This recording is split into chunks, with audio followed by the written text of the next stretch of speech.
door, ready to slip away, he said, "Mom?" "Yes, Peanut?"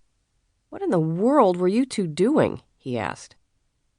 "I have no idea," I said, shutting the door and running down the hall. That's also what I said to the publisher about this book. But I hope you'll enjoy it. And unlike some people we know, you won't require 6 months of therapy afterward. At least, I don't think so. And if you do, well, what can I say? It's my first book, after all. Cleveland. My childhood.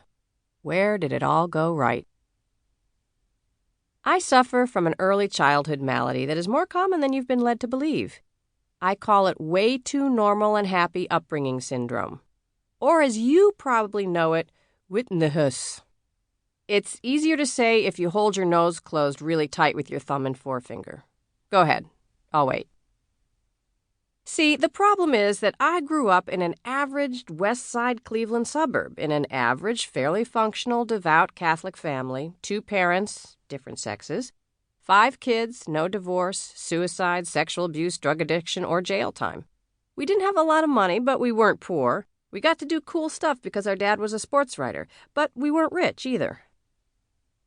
We lived in a tree-laden, 5 miles long by 2 miles wide village on Lake Erie that was like Andy Griffith's fictional Mayberry, minus the Barneys, Gomers, and Floyds. We did have a few Aunt Bees. It was the mid-'60s, and we were close enough to Cleveland to have cool music, professional sports, and tons of movie theaters. The Beatles, the Stones, Jimi Hendrix, and Barbra Streisand all made stops there. And we were far enough away from downtown to be able to read about local poverty and race riots like they were happening somewhere else.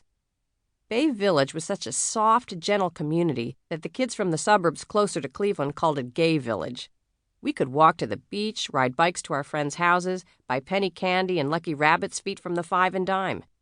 Every 4th of July, there were fireworks, a carnival, and a parade where we displayed the bikes we had decorated with red, white, and blue crepe paper in the spokes and pinwheels on the handlebars.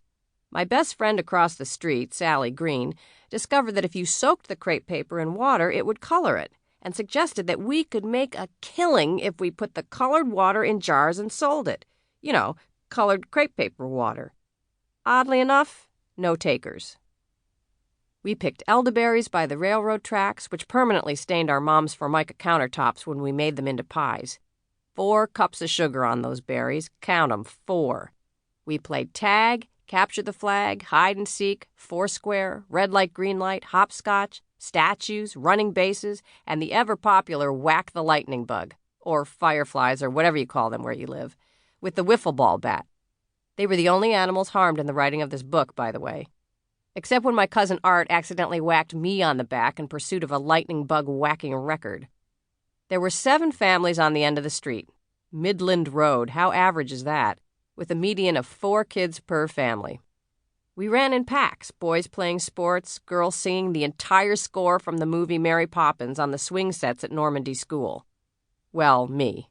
I sang. We played for hours. Rules were in place. We had to be home when the streetlights came on, or when Mom gave the whistle using her pinky and forefinger that I have never been able to replicate. Everyone had their share of accidents. When my brother and his cronies locked us girls out of our secret club in the garage and began to read our super-secret diaries, I put my fist through the garage door trying to get in. My dad went ballistic.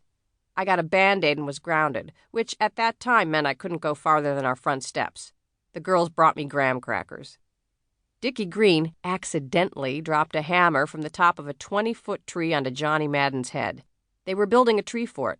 See, this was back when kids built their own tree houses. Their parents didn't hire I.M. Pei to do it for them. Susie Alberts with the long hair did a triple flip over the front of her handlebars as we careened down Huntington Hill.